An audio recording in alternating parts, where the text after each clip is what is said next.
ठंड में दो बेशर्म बहनें।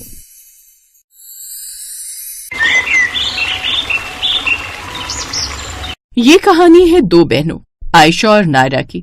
दोनों बहनें एक दूसरे से जितना प्यार किया करती उतना ही उन दोनों के मन में एक दूसरे के खिलाफ नफरत थी, क्योंकि वो दोनों ही बहन सगी नहीं बल्कि सौतेली थी और उन दोनों बहनों के बीच में एक दूसरे से ज्यादा सुंदर दिखने की हमेशा होड़ लगी रहती थी। ऐसे ही एक दिन आयशा अपनी बहन नायरा को अपनी एक शॉर्ट ड्रेस दिखाते हुए कहती है, देख नायरा, आज मैं अपने लिए एक शॉर्ट ड्रेस लेकर आई हूँ। तुझे पता है मॉल में सबसे महंगी ड्रेस थी ये, और जब मेरी नजर इस पर पड़ी तो मेरे मन में बस यही आया कि अब मुझे सिर्फ यही चाहिए, क्योंकि मेरी निगाहें इससे हट ही नहीं रही थी। और तू तो अपनी बहन को जानती है ना कि तेरी बहन को अगर कोई चीज पसंद आ जाए तो वो उसे लिए बिना नहीं छोड़ती है। जरा दिखाओ तो दीदी, ऐसी कौन सी ड्रेस लेकर आई हो तुम जिसकी इतनी तारीफें कर रही हो। आयशा पॉलीथीन से अपनी शॉर्ट ड्रेस निकालती है, जहां नायरा देखती है कि रेड बोल्ट कलर की शॉर्ट ड्रेस काफी सुंदर दिख रही थी। उस ड्रेस को देख नायरा अंदर ही अंदर उस ड्रेस की फैन हो जाती है और मन में कहती है, वाओ दीदी की ये शॉर्ट ड्रेस कितनी सुंदर लग रही है। पर अगर मैं दीदी से ये शॉर्ट ड्रेस मांगूंगी तो मुझे देगी नहीं, क्योंकि इनको तो आदत है अपने हर कपड़े का शो ऑफ करने की। लेकिन मैं भी इनकी छोटी बहन हूँ, मैं आज ही पापा को कॉल करूंगी और बोलूंगी कि वो मुझे कुछ पैसे भिजवाएं ताकि इनके जैसी मैं एक नहीं दो ड्रेस खरीद सकूं। नायरा, तू किस सोच में पड़ गई? पसंद आया ना तुझे भी ये कपड़ा? मैं जानती थी तू इसे पसंद कर लेगी। वो दोनों बहनें आपस में बात कर ही रही थी कि इतने में आयशा की सौतेली माँ सविता वहां आती हैं और आयशा की इतनी छोटी ड्रेस को देखकर कहती हैं, हे भगवान आयशा, ये तू कपड़े लाई है या अंडरगारमेंट्स? देख जरा कितने छोटे छोटे कपड़े हैं। अरे कल को तुम ये कपड़े पहनकर बाहर जाओगी तो दुनिया क्या बोलेगी? अरे वो तो यही कहेगी ना कि आयशा की सौतेली माँ आयशा को कुछ पहनने के लिए नहीं देती, इसीलिए वो ऐसे कपड़े पहनकर निकल रही है। देख आयशा, तू इस कपड़े को पहनकर कहीं नहीं जाने वाली। आंटी प्लीज, आप मेरे पापा की दूसरी पत्नी है पर मेरी सगी माँ नहीं है। और रही मेरी कपड़ों की बात, तो आप मुझे कपड़ों के लिए कैसे रोक सकती हैं? अरे आपकी बेटी तो खुद बिगड़ी हुई है बेशर्म है।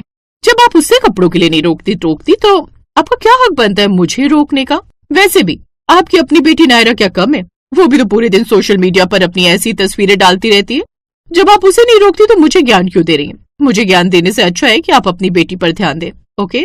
सविता बेचारी चुपचाप आयशा की बातें सुनती रहती है। उसे पता है कि आयशा उसे कभी अपनी माँ नहीं मानेगी। सविता वहां से उदास होकर चली जाती है।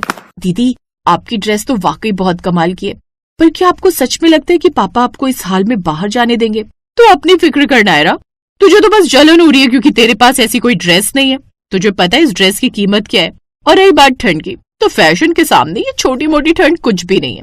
जब मैं पार्टी में पहुंचूंगी और सबकी नजरें मुझ पर होंगी तब तुझे समझ आएगा। आयशा का ये घमंड नायरा को बिल्कुल पसंद नहीं आता। वो सोचती है कि अगर वो चुप बैठ गई तो आयशा उसे हमेशा नीचा दिखाएगी। वो तुरंत अपने कमरे में जाती है और अपने फोन से अपने पापा को कॉल मिलाती है। हेलो पापा, कैसे हो आप? पापा, मुझे आपसे एक बहुत जरूरी बात करनी थी। आयशा दीदी ने अपने लिए बहुत महंगी और सुंदर ड्रेस खरीदी है। मुझे भी कॉलेज के एक इवेंट के लिए वैसी ड्रेस चाहिए। प्लीज पापा, मना मत करना, मुझे भी अपनी सहेलियों के सामने अच्छा दिखना है। नायरा की बात सुनते ही उसके पापा उसके अकाउंट में कुछ पैसे डाल देते हैं और तुरंत नायरा बाहर मॉल से ब्लैक शॉर्ट ड्रेस लेकर आती है।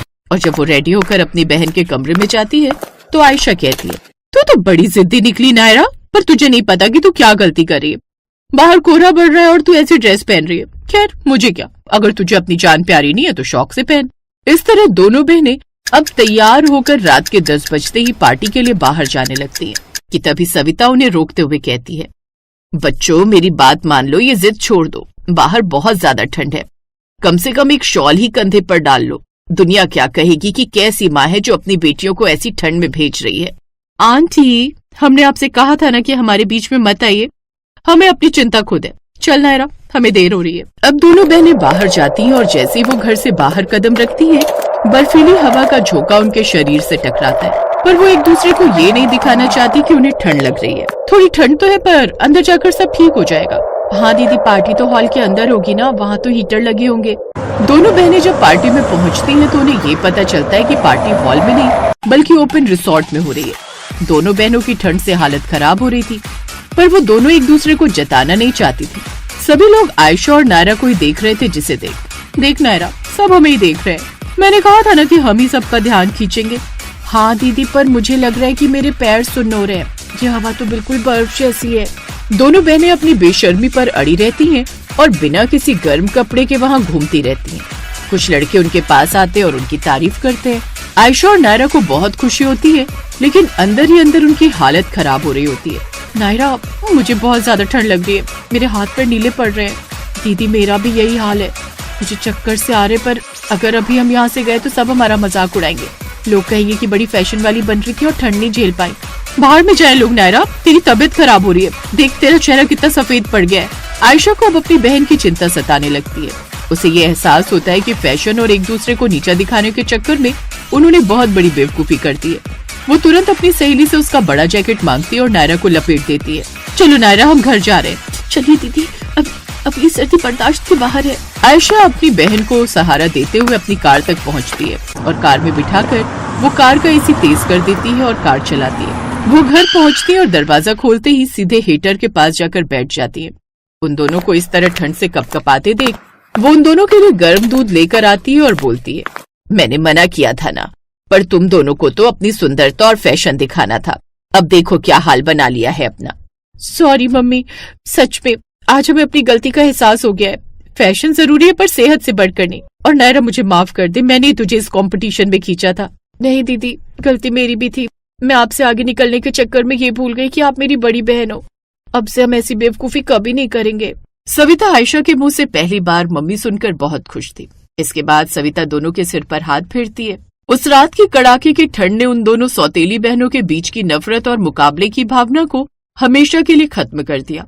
अब वे दोनों एक दूसरे की सबसे अच्छी दोस्त बन गई थी और फैसला किया कि वो अब अपनी माँ की बात हमेशा मानेंगी।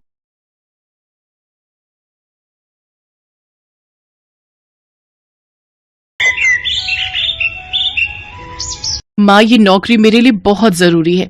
अगर उन होटल वालों को मेरा काम पसंद आ गया तो मेरी पगार और बढ़ जाएगी। बहुत मुश्किल से तो मुझे ये नौकरी मिली है। अब तुम ऐसे घबरा कर भेजोगी तो वहां इतनी दूर अनजाने शहर में अनजानी जगह पर मेरा बिल्कुल भी मन नहीं लगेगा। हाँ, नहीं कर रही मन उदास, पर तू वादा कर मुझे रोजाना फोन करती रहेगी। हाँ माँ, मैं जब भी काम से फ्री हुआ करूंगी सबसे पहले तुम्हें फोन करूंगी। अच्छा रुक, मैं तेरे लिए साथ में खाने का कुछ बांध देती हूँ, तू रास्ते में बस में खा लेना।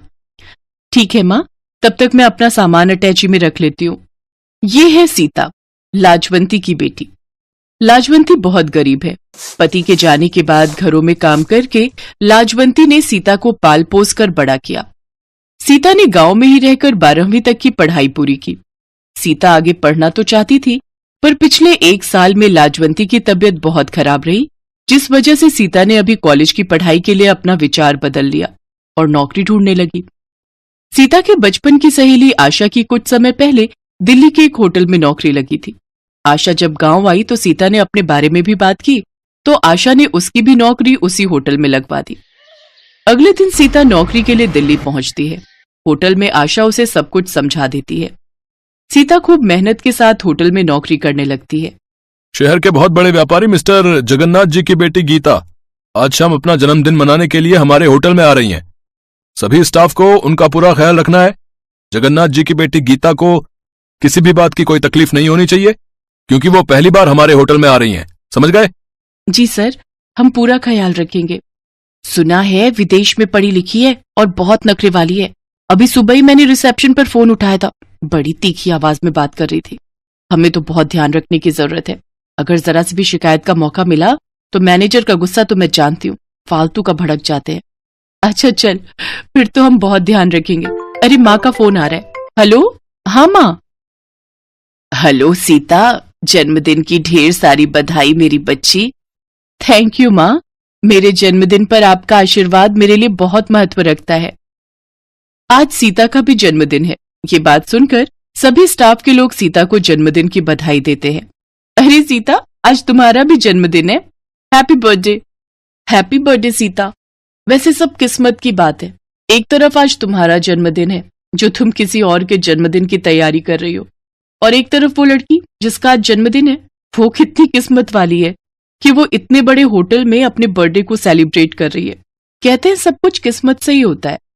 अब ये सब छोड़ो, अपना अपना काम करते हैं, बहुत सारी तैयारियां करनी है। सीता, तुम्हें मैनेजर साहब बुला रहे हैं। हाँ, मैं अभी आती हूँ। सीता मैनेजर के पास जाती है।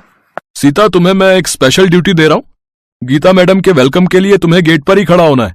जैसे ही वो एंट्री लेंगी तुम उनके साथ रहोगी और देखते रहना कि उन्हें किसी भी बात की कोई कमी ना हो। और एक काम करो, अपनी ड्रेस की जगह कोई अच्छी सी स्मार्ट ड्रेस पहन लो ताकि और अच्छा इंप्रेशन पड़े। जी सर। सीता को होटल के गेट पर ड्यूटी मिल जाती है।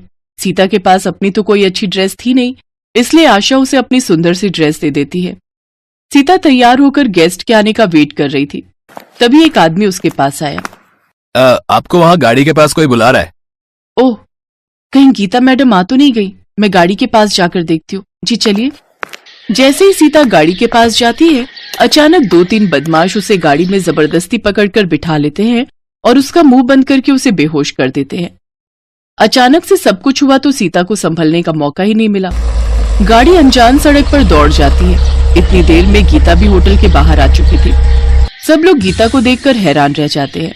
गीता बिल्कुल सीता की शक्ल की थी। अरे सीता, तू यहाँ क्या कर रही है? तू इस गाड़ी में क्यों बैठी है? चल बाहर निकल, गीता मैडम के आने का टाइम हो रहा है। एक्सक्यूज मी, ये क्या बदतमीजी है? क्या आपका स्टाफ गेस्ट के साथ ऐसे बिहेव करता है? मेरा नाम गीता है, सीता नहीं। क्या आपको बताया नहीं गया था कि आज मेरा बर्थडे है और मैं सेलिब्रेशन के लिए आ रही हूँ? गीता, ये कैसे हो सकता है? तुम तो सीता हो। मैडम आशा ठीक कह रही है। आपकी सूरत बिल्कुल हमारे स्टाफ की एक लड़की सीता से मिलती है। गीता ये सब सुनकर हैरान रह जाती है। मैं अभी सीता को बुलाती हूँ, वो अभी गेट पर ड्यूटी दे रही थी। तभी एक लड़का भागा हुआ आता है। सर सर सर, सीता को कुछ लोग एक कार में पकड़ कर ले गए। सीता बेहोश थी, मैं पीछे भागा पर कार आगे निकल चुकी थी। वो जरूर कोई बदमाश लोग हैं सर। गीता घबरा चुकी थी। उसने अपने पापा के मोबाइल पर फोन किया और सारी बात बताई। गीता के मम्मी पापा भी वहां पहुंच गए। मैनेजर के पास सीता की माँ का मोबाइल फोन नंबर था। सीता की माँ को जब सारी बात पता चलती है तो वो फौरन बस पकड़कर दिल्ली आ जाती है। अचानक सब पलट जाता है। अरे लाजवंती, तुम? और यहाँ इतने सालों बाद तुझे देख रही हूँ। तू कहाँ गायब हो गई थी? मुझे माफ कर दो मेम साहब, मुझसे बहुत बड़ी भूल हो गई। सीता आपकी बेटी है, गीता की जुड़वा बहन। उस रात आपने एक नहीं 2 बेटियों को जन्म दिया था। मेरे मन में लालच आ गया था। मेरी औलाद नहीं थी, इसलिए मैंने आपकी एक बच्ची चुरा ली और अपने साथ गांव ले गई।